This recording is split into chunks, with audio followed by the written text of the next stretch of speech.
ആകണം എന്ന് അഭ്യർത്ഥിച്ചുകൊണ്ട് ഞാൻ എൻ്റെ വാക്കുകൾ അവസാനിപ്പിക്കുകയാണ്. കഴിഞ്ഞ 25 വർഷമായി സാമൂഹ്യ സേവന മേഖലയിൽ പ്രവർത്തിച്ചുകൊണ്ടിരിക്കുന്ന വ്യക്തിയാണ് ശ്രീ ജോസ് മാവേലി. തെരുവ് മക്കൾ ഇല്ലാത്ത ഇന്ത്യയും തെരുവ് നായമുക്ത ഇന്ത്യയും എന്ന ലക്ഷ്യം നേടിയെടുക്കാനായി തൻ്റെ ജീവിതം മാറ്റിവെച്ചിട്ടുള്ള ഒരു വ്യക്തിയും കൂടിയാണ് അദ്ദേഹം. തെരുവിലെ ക്രൂരമായ പീഡനങ്ങളിൽ നിന്ന് 2000-ലധികം കുട്ടികളെ രക്ഷിച്ച് സമൂഹത്തിന്റെ മുഖ്യധാരയിലേക്ക് കൊണ്ടുവരുവാൻ ഇന്ന് അദ്ദേഹത്തിന് കഴിഞ്ഞു. അദ്ദേഹം നടത്തിക്കൊണ്ടിരിക്കുന്ന ശിശുഭവന്റെ പ്രവർത്തനങ്ങൾ ഇപ്പോൾ ദേശീയ തലത്തിലേക്കും വ്യാപിപ്പിച്ചുകൊണ്ടിരിക്കുകയാണ്. രാജസ്ഥാനിലെ അജ്മീർ എന്ന സ്ഥലത്ത് ജനസേവ ഉഡാൻ അക്കാദമിയിൽ 1300 കുട്ടികളെ ഇപ്പോൾ അദ്ദേഹം പഠിപ്പിച്ചുകൊണ്ടിരിക്കുന്നുണ്ട്. കൂടാതെ ഉത്തർപ്രദേശിലെ ലക്നൌവിൽ അദ്ദേഹം തുടങ്ങിയ വൻ തര അക്കാദമിയിലും 100-ലധികം കുട്ടികൾ പഠിച്ചുകൊണ്ടിരിക്കുന്നു. തെരുവ് നായ വിപത്തിനെതിരെ ശബ്ദമുയർത്തിക്കൊണ്ടിരിക്കുന്ന ശ്രീ ജോസ് മാവേലി അതിനായി നിയമ പോരാട്ടങ്ങളും സമര പരമ്പരകളും നടത്തിക്കൊണ്ടിരിക്കുന്നു. ശ്രീ ജോസ് മാവേലിയെ ഒത്തിരി സ്നേഹത്തോടെ ഈ വേദിയിലേക്ക് സ്വാഗതം ചെയ്യുന്നു. ഇന്നത്തെ നമ്മുടെ മുഖ്യ സബ്ജക്റ്റായ അല്ലെങ്കിൽ ഇന്നത്തെ നമ്മുടെ മുഖ്യ സബ്ജക്റ്റ് സംസാരിക്കുന്നതിനായിട്ട് നമ്മുടെ ചീഫ് ഗസ്റ്റായിട്ട് എത്തിയിരിക്കുന്ന ഫൗണ്ടർ ആൻഡ് ചെയർമാൻ ജനസേവ ശിശുഭവൻ്റെ ശ്രീമാൻ ജോസ് മാവേലിയെ സാദരം ക്ഷണിക്കുന്നു. വേൾഡ് മലയാളി കൗൺസിലിന്റെ യൂറോപ്യൻ റീജിയനിലെ എല്ലാ നല്ലവരായ പ്രവർത്തകർക്കും അതിൻ്റെ ചുക്കാൻ പിടിക്കുന്ന ലീഡർമാർക്കും അതോടൊപ്പം തന്നെ ഈ സൂം മീറ്റിങ്ങിൽ പങ്കെടുക്കുന്ന എല്ലാ നല്ല മനസ്സുള്ള നല്ല ഹൃദയമുള്ള എല്ലാവർക്കും ആദ്യമായി എൻ്റെയും ജനസേവാ ശിശുഭവന്റെയും പേരിൽ ഒത്തിരി സ്നേഹത്തോടെ ഞങ്ങൾ സന്തോഷവും നന്ദിയും രേഖപ്പെടുത്തുകയാണ്. ഒരു വലിയ സന്തോഷം ഇന്ന് എനിക്ക് കിട്ടുകയാണ്. ഞാൻ ശരിക്കും പറഞ്ഞാൽ എൻ്റെ ജീവിതത്തിലെ ഏറ്റവും വലിയ സന്തോഷമുള്ള ഒരു ദിവസമായിട്ടാണ് ഞാൻ കണക്കാക്കുന്നത്. കാരണം ഇത്രയും ഒരു വലിയ വേദിയിൽ ഞാൻ എൻ്റെ മനസ്സിൽ എപ്പോഴും പറഞ്ഞുകൊണ്ടിരിക്കുന്ന ഒരു വലിയ ചിന്ത അത് ഇവിടെ അവതരിപ്പിക്കാൻ ഒരു അവസരം കിട്ടിയപ്പോൾ ഞാൻ അതിയായ സന്തോഷത്തിലാണ്. എന്ന് വെച്ചാൽ തെരുവ് കുട്ടികൾ ഇല്ലാത്തൊരു ഇന്ത്യ എന്നൊരു മഹത്തായ ലക്ഷ്യത്തിന് വേണ്ടിയാണ് നമ്മളെല്ലാവരും പ്രവർത്തിക്കാനായിട്ട് അതിന് സപ്പോർട്ട് ചെയ്യാൻ വേണ്ടിയാണ് ഇന്ന് ഈ മീറ്റിൽ പങ്കെടുക്കുന്നത്. ഇതിനെക്കുറിച്ച് പറയുമ്പോൾ നമ്മുടെ ഇന്ത്യ എന്ന് നമ്മൾ അഭിമാനത്തോടെ പറയുമ്പോൾ ഒരു കാര്യത്തിൽ നമുക്ക് അഭിമാനം ഉണ്ടോ എന്ന് എല്ലാവരും ചിന്തിക്കണം. കാരണം ഇന്ത്യയുടെ തെരുവുകളിലും അതോടൊപ്പം തന്നെ ചേരികളിലും കഴിയുന്ന ആധാർ കാർഡ് പോലും ഇല്ലാതെ വോട്ടവകാശം പോലും ഇല്ലാതെ തലചായ്ക്കാൻ ഇടമില്ലാതെ പുഴുക്കളെ പോലെ കഷ്ടപ്പെട്ട് ജീവിക്കുന്ന ജനങ്ങളുടെ എണ്ണം ഒരു സർവേ എടുക്കുകയാണെങ്കിൽ ഒരു പക്ഷേ ഇന്ന് 10,000-ങ്ങളല്ല ലക്ഷങ്ങളല്ല കോടി കഴിഞ്ഞിരിക്കുകയാണ്. ഞാൻ ഉദാഹരണം ഇന്ന് തന്നെ പറയാൻ എനിക്ക് ആഗ്രഹിക്കുന്നത്, ഇപ്പോഴത്തെ ലൈവായിട്ട് എനിക്ക് പറയാൻ ആഗ്രഹിക്കുന്നത്, ഞങ്ങൾ രാജസ്ഥാനില് അജ്മീർ എന്ന ജില്ലയിൽ ഞങ്ങൾ ഇപ്പോൾ കഴിഞ്ഞ ഒരു വർഷം 2 മാസമായേ ഉള്ളൂ അവിടെ പ്രവർത്തനം ആരംഭിച്ചിട്ട്. അങ്ങനെ 1 വർഷം 2 മാസം കൊണ്ട് അവിടുത്തെ ചേരികളിൽ ചെന്ന് നോക്കുമ്പോൾ പഠിക്കാൻ പോലും പറ്റാതെ ഭിക്ഷാടനം നടത്തിയും അതുപോലെ തന്നെ പോക്കറ്റ് കളവൊക്കെ നടത്തി നടക്കുന്ന ഒരു വലിയ സംഘം, എന്തുമാത്രം ആളുകളാണ് അങ്ങനെ ചേരിയിൽ കിടക്കുന്നത്. അവർക്ക് തലയാക്കാൻ ഇടമില്ല, ടെന്റ് കെട്ടിയൊക്കെയാണ് അവർ ജീവിക്കുന്നത്. അവർ ജീവിക്കുന്ന സ്ഥലങ്ങൾ നോക്കുമ്പോൾ ചതുപ്പ് നിലങ്ങളാണ്. അവിടെ മഴ പെയ്താൽ വെള്ളം കയറി കിടക്കും. ആ വെള്ളത്തിലൊക്കെ ചീഞ്ഞളിഞ്ഞ് കിടക്കുന്നത്. ഷെഡ് എന്ന് പറയുന്നത് നമ്മൾ ആടും കൂടെ പിന്നെയും കുറച്ചുകൂടി സേഫ്റ്റിയാണ്. ഇത് യാതൊരു സേഫ്റ്റി ഇല്ലാതെ ഒരു ടർപ്പായ ഇങ്ങനെ വലിച്ചു വെച്ചിട്ടുള്ള ഒരു കൂട്. അതിനകത്ത് പാവം കൊച്ചുങ്ങൾ ഇങ്ങനെ ജീവിക്കുന്നു. അവരെ കഷ്ടപ്പാട് അറിഞ്ഞിട്ടാണ് ഞങ്ങൾ അവിടെ തുടങ്ങിയത്. അവിടെ 1300-ഓളം കുട്ടികളെ ഇപ്പോൾ നമ്മൾ അവിടെ ചെയ്തുകൊണ്ടിരിക്കുന്നു. ഞാൻ ഓരോ ജില്ലയുടെ കാര്യം മാത്രമാണ് പറയുന്നത്. ഇത് ഇന്ത്യയുടെ പല സ്ഥലത്തും, കേരളത്തെ മാത്രം നമ്മൾ മാറ്റി നിർത്താം. ബഹുമാനപ്പെട്ട മന്ത്രി വളരെ കാര്യമായിട്ട് കേരളത്തിന്റെ പ്രവർത്തനങ്ങൾ പറഞ്ഞു കഴിഞ്ഞു. മന്ത്രി പറഞ്ഞ 100% ശരി തന്നെയാണ്. നമ്മളെ ഈ കേരളത്തില് ഇങ്ങനെയുള്ള കുട്ടികൾ ഇല്ല. അത് വളരെ സന്തോഷമാണ്. മറ്റു സ്റ്റേറ്റിൽ നിന്ന് ഇവിടെ വന്നുകൊണ്ടിരുന്നപ്പോഴാണ് ജനസേവാ ശിശുഭവൻ 1999-ല് ഈ ഭിക്ഷാടനം ചെയ്യുന്ന കുട്ടികളൊക്കെ രക്ഷപ്പെടുത്താൻ വേണ്ടി നമ്മൾ തുടങ്ങിയത് ജനസേവാ ശിശുഭവൻ എന്ന പേരില്. അന്നത്തെ ഒരു കഥ ഞാൻ പറയാൻ ആഗ്രഹിക്കുകയാണ്. 1999-ല് നമ്മുടെ കൊച്ചു കേരളത്തില് എല്ലാ സ്ഥലത്തും, എല്ലാ റെയിൽവേ സ്റ്റേഷനിലും ബസ് സ്റ്റാൻഡുകളിലും എവിടെ ചെന്ന് നോക്കിയാലും കുട്ടികൾ ഇങ്ങനെ ഭിക്ഷാടനം നടത്തുകയാണ്. ആ ഭിക്ഷാടനം നടത്തുമ്പോൾ അവരുടെ ശരീരമാകെ മുറിവുണ്ടാവും. പെട്രോൾ ഒഴിച്ച് കത്തിച്ചോ അല്ലെങ്കിൽ ആസിഡ് ഒഴിച്ച് പൊള്ളിച്ച മുറിവുകളാണ് ഈ കുട്ടികളുടെ ശരീരത്തിലാകെ. പട്ടിണി കോലങ്ങളായാണ് ഇവർ നടക്കുന്നത്. ഇവരതിലൊരു കാർഡൊക്കെ ചിലപ്പോൾ കൊടുത്തിട്ടുണ്ടാവും, എനിക്ക് അച്ഛനില്ല അമ്മയില്ല എന്നൊക്കെ പറഞ്ഞിട്ട്. അങ്ങനെ ഓരോ ബസ്സുകളിൽ ഇങ്ങനെ ഭിക്ഷകൾ നടക്കുന്നു. അതുപോലെ തന്നെ ഉത്സവ പറമ്പുകളിൽ, പള്ളി പെരുന്നാൾ സ്ഥലത്ത്, ഇവിടെ എല്ലാം ഇവരിങ്ങനെ വലിയൊരു കൂട്ടമായിട്ട് വന്ന് ഭിക്ഷാടനം നടത്തുകയായിരുന്നു. അപ്പോൾ ഇതിനെതിരെ ആരും ശബ്ദിക്കുന്നില്ല, ആരും ഇവരെ രക്ഷിക്കാൻ വരുന്നില്ല. അതുകൊണ്ടാണ് 1999 ഞങ്ങൾ ജനസേവാ ശിശുഭവൻ തെരുവ് കുട്ടികൾ ഇല്ലാത്തൊരു ഇന്ത്യ എന്ന മഹത്തായ ലക്ഷ്യവുമായി മുന്നിട്ടിറങ്ങിയത്. വളരെ വളരെ പെട്ടെന്ന് ഈ സ്ഥാപനം ഇവിടെ ഉയർന്നു വലുതായി നിരവധി ആളുകൾ സപ്പോർട്ട് ഉണ്ടായി. ഇപ്പൊ ഈ വേൾഡ് മലയാളി സംഘടനയിലുള്ള ഇപ്പോൾ നമ്മുടെ മീറ്റിംഗിൽ ഇരിക്കുന്ന നിരവധി പേര് ഈ ഞങ്ങൾ ജനസേവ ശിശുഭവൻ വിസിറ്റ് ചെയ്തവരാണ്. അങ്ങനെ നിരവധി ആളുകളുടെ സപ്പോർട്ടും കൊണ്ടാണ്, സഹായ സഹകരണം കൊണ്ടാണ് ഈ പ്രസ്ഥാനം വലുതായത്. ഞാൻ ഒരു കാര്യം ചുരുക്കി പറയുകയാണ്. അതായത് ഇവിടെ ഇപ്പോൾ ഈ ഭിക്ഷാടനം നടത്തുന്ന ആളുകളുടെ ജീവിത രീതി ഒന്ന് ചിന്തിക്കുകയാണെങ്കിൽ, അതല്ലെങ്കിൽ ഈ തെരുവിൽ അലയുന്നവരുടെ ജീവിതം നോക്കുകയാണെങ്കിൽ, അവർക്ക് യാതൊരു അഡ്രസ് ഇല്ല.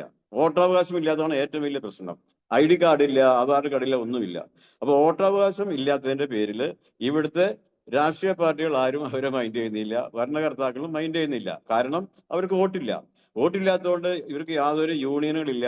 അവരുടെ അവകാശങ്ങൾ നേടിയെടുക്കാനായിട്ട് ആർക്കും അവരെ കുറിച്ച് പറയാനായിട്ട് ആരുമില്ല. ആകെ നമുക്കൊരു സപ്പോർട്ടായിട്ട് ഇതിനു വേണ്ടി പ്രവർത്തിച്ച ഒരു വലിയ പുണ്യവതി നമുക്കുണ്ടായിരുന്നു. മദർ തെരേസയാണ്, എല്ലാവർക്കും അറിയാലോ. മദർ തെരേസ കൽക്കട്ടയിൽ എന്തുമാത്രം സേവനങ്ങൾ ചെയ്തു. അതുപോലെ തന്നെ ഇന്ത്യയിലെ മൊത്തത്തിൽ എല്ലാ സ്ഥലങ്ങളിലും അവരുടെ ബ്രാഞ്ചുകൾ തുടങ്ങി. അങ്ങനെ ആ ഒരു മദർ തെരേസയുടെ ഒരു കോൺവെന്റ്, അവരാണ് ഏറ്റവും കൂടുതൽ ഈ രംഗത്ത് പ്രവർത്തിച്ചത്. ഞാൻ പറഞ്ഞു വന്നത്, ഇവിടെ ഇപ്പൊ സർക്കാരിന്റെ ഭാഗത്തുനിന്ന് ഈ വിഷയത്തിൽ കാര്യമായിട്ടൊന്നും ചെയ്യുന്നില്ല. ഞാനിപ്പോ കേരള സർക്കാരിന്റെ അല്ല പറയണേ, കേന്ദ്ര സർക്കാർ അടക്കം എല്ലാ സർക്കാരുകളും ഇത് രംഗത്ത് ആരും ഒന്നും ചെയ്യുന്നില്ല. അതിന്റെ കാരണം രാഷ്ട്രീയ പാർട്ടികളും ചെയ്യുന്നില്ല. അവർക്ക് ആർക്കും യാതൊരു താല്പര്യമില്ല ഈ വിഭാഗത്തോട്. അപ്പൊ ഇവരുടെ ജീവിതം എന്ന് പറയുന്നത് മനുഷ്യ കുഞ്ഞുങ്ങളല്ലേ എന്ന് ആലോചിച്ച് നോക്കിയാൽ. എങ്ങനെയാണ് ജീവിക്കണത്? സ്കൂളിൽ പോകാൻ പോലും പറ്റാതെ ഭിക്ഷാടനം നടത്തുന്നു. അതുപോലെ തന്നെ കണ്ണി കണ്ട പോക്കറ്റ് അടിച്ച് നടക്കുന്നു. അവരുടെ കുടുംബത്തിൽ ചെന്ന് കഴിഞ്ഞാൽ എന്നും ഈ മദ്യപാനികളാണ് ഇവരെല്ലാവരും രക്ഷിതാക്കൾ തന്നെ. അപ്പൊ നമ്മൾ പറയും അവരൊക്കെ തല്ലിപ്പൊളി ആൾക്കാരല്ലേ, അവരുടെ മക്കളെ നമ്മളെങ്ങനെ രക്ഷിക്കാൻ പറ്റാന്നൊക്കെ പറയും. പക്ഷെ ഒരു കൊച്ച്, ഞാൻ പറയുന്നു, ഒരു കൊച്ച് ജനിക്കുമ്പോൾ ഒരു തെറ്റും ചെയ്യുന്നില്ല എന്ന് ആലോചിച്ച് നോക്കിയാൽ.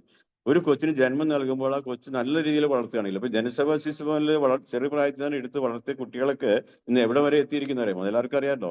എത്ര കുട്ടികൾ ഇന്ന് വലിയ രീതിയിൽ എത്തിയിരിക്കുന്നു. ബാങ്ക് ജോലി, നേഴ്സുമാര്, പോലീസിൽ ഉണ്ടായിട്ടുണ്ട്. അതുപോലെ തന്നെ ബാങ്കിൽ ജോലി, അങ്ങനെ നിരവധി പേര്. അതുപോലെ തന്നെ ഇപ്പോൾ വിദേശത്തായിട്ട് പല ഹോട്ടൽ മാനേജ്മെന്റ് പഠിച്ച് കുറെ ആളുകൾ സ്റ്റാർ ഹോട്ടലിൽ ജോലി ചെയ്യുന്നുണ്ട്.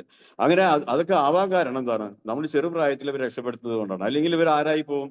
ഇവർ സാമൂഹ്യ ദ്രോഹികളായി പോവും, അതല്ലെങ്കിൽ മാരകമായ രോഗങ്ങൾ പടർത്തുന്നവരായിരിക്കും. അപ്പൊ ഇവരെ രക്ഷിക്കേണ്ടത് നമ്മുടെ ഒരു കടമയാണ്, നമ്മളെല്ലാവരും കടമയാണ്. അതിന് ഭരണകർത്താക്കൾ അവരെ കണ്ണ് തുറപ്പിക്കാൻ വേണ്ടി വേൾഡ് മലയാളി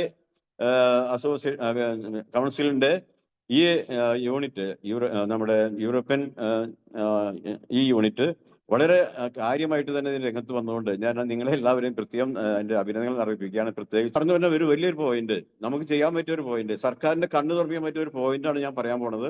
ആ പോയിന്റ് എന്ന് വെച്ചാൽ, ഇവർക്ക് ആർക്കും ഫാമിലി പ്ലാനിങ് എത്തുന്നില്ല, കുടുംബാസൂത്രണം ഇവരുടെ അടുത്ത് ആർക്കും എത്തുന്നില്ല. ഒരു പെൺകൊച്ച് 12-13 വയസ്സാകുമ്പോഴേക്കും അവര് എന്താ പറയാ, അമ്മയാകുകയാണ്. ചെറുപ്രായത്തിൽ അമ്മയാകാണ്. ഞങ്ങൾ ഇതൊരു കഥകളൊക്കെ ഒത്തിരി പഠിച്ചിരിക്കുന്നതാണ്. ഇവിടെ ഏറ്റുമാനൂർ അമ്പലത്തിന്റെ മുമ്പില് 2003 ഒരു അമ്മ, ഒരു നാടോടി സ്ത്രീ 10 മക്കളെയാണ് പ്രസവിച്ച് കൂട്ടിയിരിക്കുന്നത്. 10 മക്കളെ പ്രസവിച്ച് ഒരു ഏറ്റുമാനൂർ അമ്പലത്തിന്റെ മുമ്പിൽ ഇങ്ങനെ ഭിക്ഷാടനം നടത്തിക്കൊണ്ടിരിക്കുകയാണ്.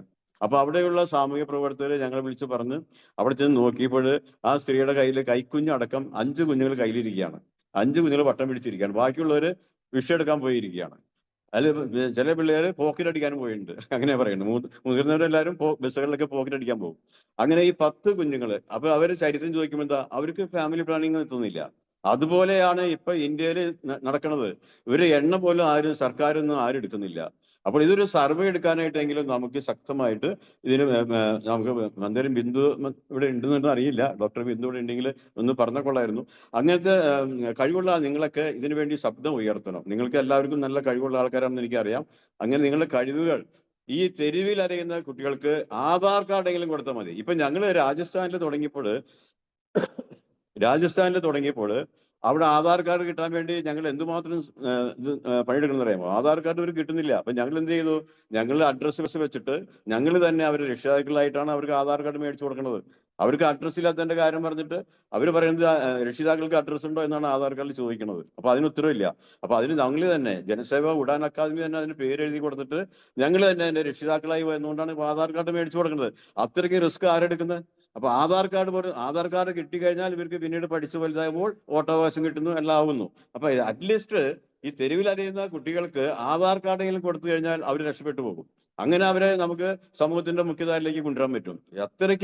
അത്രയ്ക്കും എന്താ പറയാ, ഒരു ദുസ്സഹമായിട്ടാണ് അവരുടെ ജീവിതം. പുഴുക്കളെ പോലെയാണ് ജീവിക്കുന്നത്. അപ്പൊ നമുക്ക് മനസാക്ഷിയുള്ള നമുക്കെല്ലാവർക്കും ഇത് കാണുമ്പോൾ സഹിക്കുന്നില്ല. ഇന്ത്യ നമ്പർ 1 എന്ന് നമുക്ക് പറയണമെങ്കിൽ ഏറ്റവും ആദ്യം ചെയ്യേണ്ടത് അതിദരിദ്രമില്ലാത്ത ഒരു ഇന്ത്യ ആക്കണം. ഇപ്പൊ ഞങ്ങൾക്ക് പറയാനുള്ളത്, ഭിക്ഷാടനം എന്ന് പറഞ്ഞു നടക്കുന്ന കുട്ടികളുടെ കഥകൾ നോക്കുമ്പോൾ അവർ ശരീരത്തിൽ ആകെ പെട്രോൾ ഒഴിച്ച് കത്തിച്ചൊക്കെയാണ് ഇവർ ഭിക്ഷടിപ്പിക്കുന്നത്. അവർക്ക് യാതൊരു എന്താ പറയാ, അവർക്ക് സന്തോഷം പറയുന്ന അവരുടെ ജീവിതത്തിൽ ഉണ്ടാവില്ല. ഓരോ കുട്ടികളുടെയും കഥ എടുത്ത് പറയുകയാണെങ്കിൽ ആലുവ റെയിൽവേ സ്റ്റേഷനിൽ 2005 സംഭവം ഉണ്ടാവുന്നത്. 2005 ഒരു കൊച്ചിന്റെ പേര് പറയാൻ പാടില്ല, അതുകൊണ്ട് പേര് പറയുന്നില്ല. ഒരു കൊച്ചിന് 8 വയസ്സുള്ള ഒരു തമിഴ് ബാലനെ ഒരു ഭിക്ഷാടക മാഫിയ അതിന്റെ ശരീരത്തിൽ പെട്രോൾ ഒഴിച്ച് കത്തിച്ച് റെയിൽവേ ട്രാക്കിൽ തള്ളിയിട്ടിരിക്കുക. ഒന്ന് ആലോചിച്ച് നോക്കിയാൽ, അവൻ ഭിക്ഷ എടുത്ത പൈസ 100 രൂപ മിനിമം ഉണ്ടാക്കി കൊടുത്തില്ല എന്നുള്ള ഒറ്റ കാരണം പറഞ്ഞിട്ട് ആ കൊച്ചു ബാലനെ ശരീരത്തിൽ പെട്രോൾ ഒഴിച്ച് കത്തിച്ച് കൊല്ലാൻ നോക്കിയിരിക്കുന്നു. എന്നിട്ട് ഒരു നല്ല 2 ആൾക്കാർ കൊണ്ടുവന്ന് ആലുവ ഗവൺമെന്റ് ഹോസ്പിറ്റലിൽ ഇട്ടപ്പോൾ അവിടുത്തെ ഡോക്ടർ, അന്ന് ഉണ്ടായിരുന്ന ഡോക്ടർ വിജയകുമാർ എന്നെ വിളിച്ച് പറഞ്ഞു, ഇങ്ങനെ ഒരു സംഭവം ഉണ്ട്, അവർ രക്ഷിക്കാമോ എന്ന് ചോദിച്ചു. അങ്ങനെയാണ് ഞാൻ പിന്നെ കൊച്ചിനെ രക്ഷപ്പെടുത്തി. അന്ന് മെഡിക്കൽ ടെസ്റ്റ് കൊണ്ടുപോയിട്ടാണ് കൊച്ചിനെ രക്ഷപ്പെടുത്തിയത്. ആ കൊച്ചിന് സെൻട്രൽ ബാങ്ക് ഓഫ് ഇന്ത്യയിലെ ഒരു എംപ്ലോയി ആയിട്ട് ജോലി ചെയ്യാണ്. അവനൊരു ഫുട്ബോൾ താരം കൂടിയായി. അത് അങ്ങനെ ആ രീതിയിലാണ് നമ്മൾ ഇവരെ വളർത്തിക്കൊണ്ടുവരുന്നത്. അപ്പോൾ ഇപ്പോൾ അതുപോലെ തന്നെ ജനസഭയിൽ നിരവധി കുട്ടികളെ ഫുട്ബോൾ, ഇപ്പൊ കഴിഞ്ഞ സന്തോഷ് ട്രോഫിക്ക് ബിബിൻ അജയ് എന്ന് പറഞ്ഞ കൊച്ച്, ആ കൊച്ചാണ് സന്തോഷ് ട്രോഫിയില് കഴിഞ്ഞ 2022 സന്തോഷ് ട്രോഫി കേരളത്തിന് നേടിക്കൊടുക്കുമ്പോൾ ആ ബിബിൻ അജയന്റെ ഗോളാണ് നമുക്കൊരു എന്താ പറയാ വിജയം സാധിച്ചത്. അത്രയ്ക്കും നമ്മൾ അഭിമാനമാണ് ജനസഭയുടെ ഓരോ കുട്ടികളും. ഞാൻ ഇപ്പൊ പറഞ്ഞു പറഞ്ഞതിന്റെ അർത്ഥം, ഇതുപോലെയുള്ള കുട്ടികളെ രക്ഷിക്കാനായിട്ട് നമുക്ക് ആരും തന്നെ രംഗത്ത് വരുന്നില്ല. ഭയങ്കര റിസ്ക് ആണ് ഈ കുട്ടികളെ രക്ഷിക്കുമ്പോൾ ഉണ്ടാവുന്ന പ്രശ്നങ്ങൾ. നിരവധി പ്രശ്നങ്ങളാണ്. ഞങ്ങൾ നിരവധി പ്രതിസന്ധികളെല്ലാം തരണം ചെയ്തിട്ടാണ് മുമ്പോട്ട് പോകുന്നത്. അതുകൊണ്ട് രണ്ടാമത്തെ വിഷയമാണ് ഇപ്പോൾ നമുക്ക് എല്ലാവർക്കും ഭയങ്കര ബുദ്ധിമുട്ടായിരിക്കുന്നത്.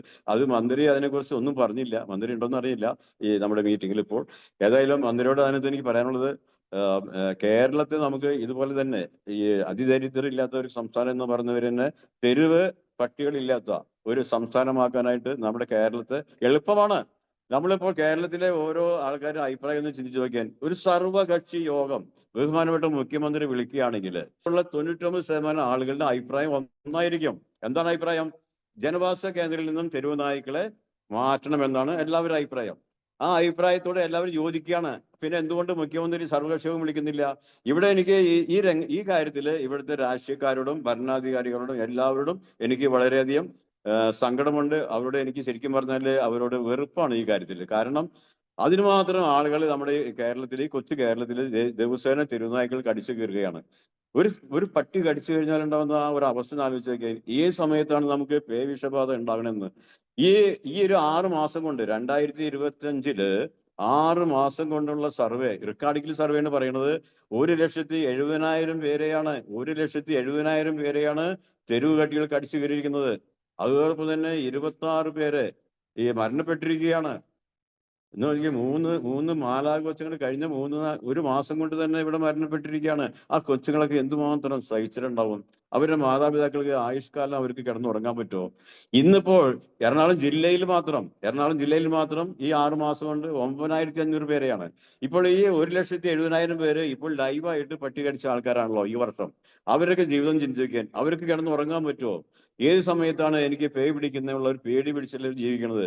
അത് എന്തൊരു കഷ്ടമാണ്. ഇനി അതുപോലെ തന്നെ ഇപ്പൊ കൊച്ചുകുട്ടികൾക്ക്, പാവപ്പെട്ട വിദ്യാർത്ഥികൾക്ക്, നടന്നു പോകുന്ന വിദ്യാർത്ഥികൾക്കൊന്നും സ്കൂളിൽ പോകാൻ പറ്റുന്നില്ല. എല്ലാവരും ഒരു പേടി സ്വപ്നമാണ്. അത്രയ്ക്കും ഭയാനകമായി വരികയാണ്, പെരുകുകയാണ്.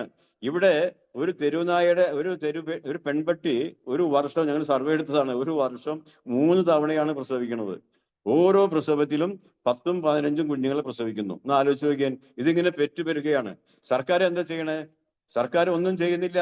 ആൾപ്പെടെ പറയണത് ABC റൂള്, വന്തി കയറണം എന്നൊക്കെ പറഞ്ഞ് നടക്കുന്നുണ്ട്. എന്താണ് അതൊക്കെ? ഒരു പ്രഹസനമല്ലേ? ഒന്നും വിജയിച്ചിട്ടില്ല. എത്രയോ തെരുവ് പട്ടികളെ ഇപ്പോഴും ഇങ്ങനെ പ്രസവിച്ചു കൊണ്ട് നടക്കുന്നു. അപ്പൊ ഇതൊന്നും വിജയിക്കുന്ന കാര്യമല്ല. അത് 10 മടങ്ങ് വർദ്ധിക്കുകയാണ്. ഇപ്പൊ സർക്കാരിന്റെ ഒരു കണക്ക് തന്നെ പറയണത്, ഇപ്പോൾ സർവേ എടുക്കുകയാണെങ്കിൽ 4 ലക്ഷമായിട്ട് അവർ പറയണത്. 4 ലക്ഷം പോയിട്ട് 40 ലക്ഷം പട്ടികളായി. ഇപ്പൊ അതിന് മാത്രം പട്ടികൾ പെറ്റുപിരിയുകയാണ്. എല്ലാ റെയിൽവേ സ്റ്റേഷനുകളിലും ബസ് സ്റ്റാൻഡുകളിലും എവിടെ പോയാലും തെരുവ് പട്ടികൾ. ഈവൻ ഇപ്പോൾ കേരളത്തിൽ ഞാൻ ഒരു ദിവസം നമ്മുടെ കൊച്ചിയിലെ നെടുമ്പാശ്ശേരി എയർപോർട്ടിനകത്ത് വരെ തെരുവ് പട്ടികൾ കയറിയിരിക്കുകയാണ്. ഇത് കേരളത്തിന്റെ സ്ഥിതിയാണ്. നമുക്ക് ഇതേ വിഷയത്തിൽ പറയുമ്പോൾ ഇന്ത്യയുടെ മൊത്തം സ്ഥിതി പറയണം. മൊത്തം സ്ഥിതി പറയുകയാണെങ്കിൽ ഇപ്പോൾ ഈ കഴിഞ്ഞ ദിവസത്തെ ഒരു സർവേ ആണ് ഇന്ത്യയില്. ഈ കഴിഞ്ഞ ഒരു 2024 വർഷത്തെ ഒരു സർവേ 34 ലക്ഷം പേരെയാണ് 34 ലക്ഷം പേരെയാണ് ഒരു വർഷം തെരുവ് പട്ടികൾക്ക് അടിച്ചു കയറിയിരിക്കുന്നത്. ഇന്ത്യയുടെ ഒരു അവസ്ഥ ആലോചിച്ച് നോക്കിയാൽ. വേൾഡ് മലയാളികളായ നിങ്ങളെല്ലാവരും ഒന്ന് ആലോചിച്ച് നോക്കുക. ഇവിടെ എങ്ങനെ നിങ്ങൾക്ക് വരാൻ പറ്റുമോ? ഇന്ത്യയിലേക്ക് വരാൻ പറ്റുമോ? ഒന്ന് ആലോചിച്ച് നോക്കിയാൽ. 34 ലക്ഷം പേരെയാണ് ഒരു വർഷം തെരുവുപട്ടികൾ കടിച്ചു കയറിയിരുന്നത്. അവരൊക്കെ ജീവിതം ആലോചിച്ച് നോക്കിയാൽ. അത് എന്തൊരു ഭയാനകമാണ്. ഇതിലൊന്നും എന്താണ് ഇവരിങ്ങനെ സൈലന്റ് ആയിട്ടിരിക്കുന്നത്? ബഹുമാനപ്പെട്ട പ്രധാനമന്ത്രി മുതൽ സകല മന്ത്രിമാരും സകല രാഷ്ട്രീയ പാർട്ടി നേതാക്കളും എല്ലാ നിയമപാലകരും എല്ലാവരും ഈ രംഗത്ത് ഒരുമിക്കണം. എല്ലാം പഞ്ചായത്തിന്റെ വൈസ് പ്രസിഡന്റ് ആയിരിക്കുമ്പോൾ അന്ന് 50 രൂപയാണ് ഒരു പട്ടിക്ക് നമ്മൾ എന്താ പറയാ പാരിതോഷമായിട്ട് പട്ടി കൊല്ലുന്ന ആൾക്കാർക്ക് കൊടുക്കണം. അത്ര ഈസി ആയിരുന്നു. ആ സംഭവമാണ് 2001 കുറെ എന്താ പറയാ അതിന്റെ പിന്നില് മരുന്ന് ലോബികളായിരിക്കും. പേവിഷബാധ മരുന്ന് കമ്പനിയുടെ ലോബികളാണെന്നുകൊണ്ട് യാതൊരു സംശയമില്ല. നമുക്ക് അതിന് തെളിവൊന്നും ഇല്ലാത്തതുകൊണ്ട് ഞാൻ വ്യക്തമായിട്ട് എനിക്ക് പറയാൻ പറ്റുന്നില്ല. പക്ഷെ അതാണ് സംസാരമായിട്ട് നടക്കുന്നത്. അതിന്റെ പിന്നില് കുറെ നായസ്നേഹികള്, മൃഗസ്നേഹികള് എന്നൊക്കെ പറഞ്ഞ ഭയങ്കര കപട ഭക്തരുണ്ട്. അവരോടും കൂടി സുപ്രീം കോടതിയിൽ ഒരു വിധി സംഭവിച്ചത്രേ തെരുവ് നായ്ക്കളെ കൊല്ലുവാൻ പാടില്ല എന്ന്. അതേസമയം ആ വിധിയിൽ കാര്യമായിട്ട് പറയുന്നുണ്ട് തെരുനായ്ക്കളെ ഷെൽട്ടർ ആക്കാമെന്ന്. അപ്പോൾ നമുക്ക് കൊച്ചു കേരളത്തില് ആ ഷെൽട്ടർ ആക്കാന്നുള്ള സംവിധാനം എടുത്തിട്ട് ഇവിടുത്തെ പട്ടികളെ കൊണ്ട് നമ്മൾ ഇപ്പോൾ ജനവാസ കേന്ദ്രങ്ങളിൽ നിന്ന് ഷെൽട്ടർ ഉണ്ടാക്കാനായിട്ട് ആൾക്കാർ സമ്മതിക്കില്ല. ഇവിടെ വിദേശ രാജ്യങ്ങളിൽ നിങ്ങൾക്കൊക്കെ അറിയാവുന്നല്ലോ ഡോഗ് പാർക്കുകൾ. ഇവിടെ വേണ്ട വനപ്രദേശം ഉണ്ടല്ലോ. ഈ വനപ്രദേശത്തുകളൊക്കെ കൊണ്ടുപോയിട്ട് നല്ല രീതിയിൽ ഡോഗ് പാർക്കുകൾ നിർമ്മിക്കുകയാണെങ്കിൽ ഈ തെരുവ് പട്ടികളൊക്കെ അവിടെ കൊണ്ടുപോയി അവർക്ക് എന്താ പറയാ നല്ല ഭക്ഷണം കൊടുത്ത് വളർത്തിക്കൊണ്ടുവരാം. അതിനൊന്നും യാതൊരു കുഴപ്പമില്ല. വേണ്ട സ്പോൺസർമാരെ കിട്ടും. അപ്പൊ ഈ പട്ടികൾ അവിടെ നന്നായി വളരട്ടെ. ഇന്ന് തെരുവ് പട്ടികൾക്കും ജീവിതമില്ല. ഇന്ന് തെരുവ് പട്ടികൾ ജീവിതമുണ്ടോ? ഓരോ പട്ടികളുടെ ശരീരത്തില് മുറിവുകളുടെ ബഹളമാണ്. ആകെ പഴുത്ത് വ്രണത്ത് എന്തുമാത്രം വ്രണങ്ങളാ ഓരോ പട്ടികളുടെ ശരീരത്തില്. ഞാൻ വേണമെങ്കിൽ നിരവധി ഫോട്ടോ അയച്ചു തരാം.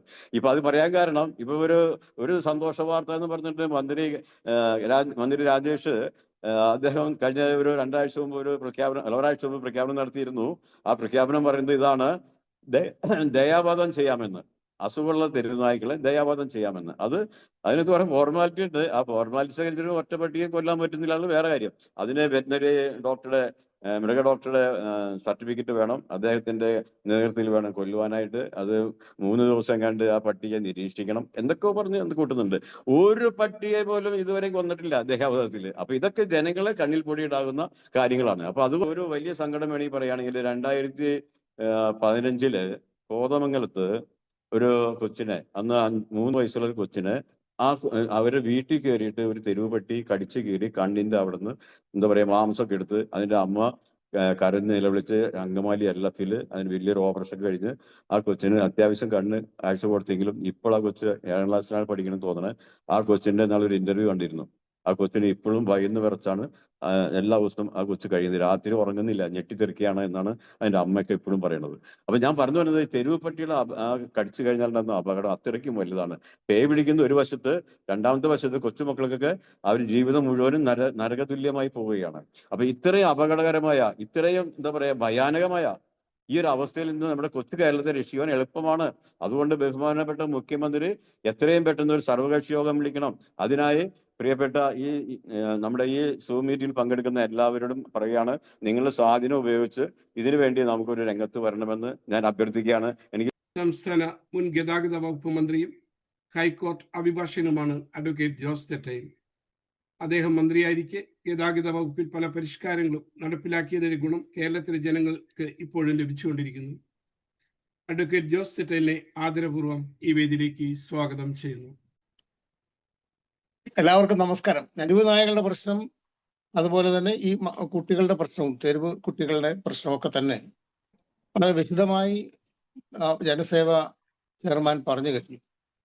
വളരെ നന്നായി തന്നെ വിശദീകരിച്ച് പറഞ്ഞു. കാരണം അനുഭവസ്ഥൻ എന്ന നിലയിൽ, നേരിട്ട് അനുഭവസ്ഥൻ എന്ന നിലയിൽ നമ്മളെക്കാളൊക്കെ വ്യത്യസ്തനാണ് അയാൾ. അദ്ദേഹത്തിന്റെ അനുഭവങ്ങളും സേവനമൊക്കെ തന്നെ കേരളത്തിലും ഇപ്പം കേരളത്തിന് പുറത്തുമെല്ലാം വളരെ ഭംഗിയായി തന്നെ ആളുകൾ അനുഭവിക്കുന്ന ഒരു കാര്യമാണ്. അദ്ദേഹത്തിന് പ്രത്യേകം അനുമോദിക്കേണ്ട കാര്യം തന്നെ ഉണ്ട്, പറയാതിരിക്കാൻ നിവൃത്തിയില്ല. മറ്റൊരു കാര്യം അദ്ദേഹം സൂചിപ്പിച്ച പോലെ അദ്ദേഹവും ഞാനും ഒരേ സമയത്ത് ഞങ്ങളുടെ തൊട്ടടുത്തുള്ള പഞ്ചായത്തുകളും ഞാൻ മുനിസിപ്പാലിറ്റിയിലുമായി ഈ തദ്ദേശ സ്വയംഭരണ സ്ഥാപനത്തിലെ അധികാരികളായിരുന്ന ആൾക്കാരാണ്. ജോളിയാണെങ്കിൽ എൻ്റെ അയൽവക്കക്കാരനും വീട്ടുകാരനും ഒക്കെ തന്നെയാണ്. അപ്പൊ ഇവരുടെയൊക്കെ തന്നെ ഒരു സഹകരണം. പിന്നെ അതുപോലെ നിങ്ങളുടെയൊക്കെ ഈ സഹകരണമൊക്കെ ഞാൻ കൃത്യമായിട്ട് അറിയാം. ഞാനത് ജർമ്മനിൽ വന്നപ്പോൾ ഇതിനെക്കുറിച്ചൊക്കെ പൊതുവായ കാര്യങ്ങളെക്കുറിച്ചൊക്കെ ജോലി വളരെ പബ്ലിക് അറ്റൻഷനുള്ള കാര്യങ്ങളെക്കുറിച്ചൊക്കെ ഇൻട്രസ്റ്റഡ് ആണെന്നുള്ള സന്തോഷം. അത് നിങ്ങൾ എല്ലാവരും ഒരുമിച്ച് ഷെയർ ചെയ്യുന്നതിൽ അതിനേക്കാളേറെ സന്തോഷം. ഇവിടെ പറഞ്ഞിട്ടുള്ള വളരെ രണ്ട് കാര്യം. ഒന്ന്, ഈ പറഞ്ഞ തെരുവ് കുട്ടികളുടെയും തെരുവ് നായ്ക്കളുടെയും പ്രശ്നം. ഞാൻ അതിനൊരു ഒരു അനലിറ്റിക്കലായിട്ട് പറയുകയാണെങ്കിൽ ഈ രണ്ട് പ്രശ്നവും മാനുഷികമായ പ്രശ്നമാണ്. രണ്ടിന്റെ അടിസ്ഥാനം മനുഷ്യത്വമാണ്. നായ്ക്കളുടെ ആയാലും കുട്ടികളുടെ ആയാലും. ഒന്ന് കുട്ടികളുടെ പ്രശ്നം, രണ്ട് മാനുഷികമാണ് പ്രശ്നം, മനുഷ്യത്വമാണ് അടിസ്ഥാനം. നമുക്ക് അറിയാം, മൃഗങ്ങളും അല്ലെങ്കിൽ അതുപോലെ തന്നെ മനുഷ്യ കുട്ടികളും അനുഭവിക്കുന്ന ദുരിതങ്ങളും പ്രശ്നങ്ങളൊക്കെ തന്നെ ഉണ്ട്.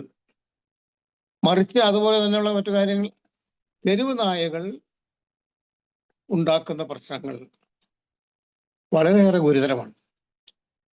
ഞാൻ ആദ്യം അത് പറയാം, ചുരുക്കി. അതാണല്ലോ പ്രധാനമായിട്ടുള്ള വിഷയം. ഇത് കേരളത്തിലെ മാത്രം ഒരു പ്രശ്നമല്ല തെരുവ് നായ്ക്കള്. അത് നമ്മൾ മറക്കാണ്ടാത്ത ഒരു കാര്യമാണ്. തെരുവ് നായകളുടെ പ്രശ്നം ലോകമൊട്ട്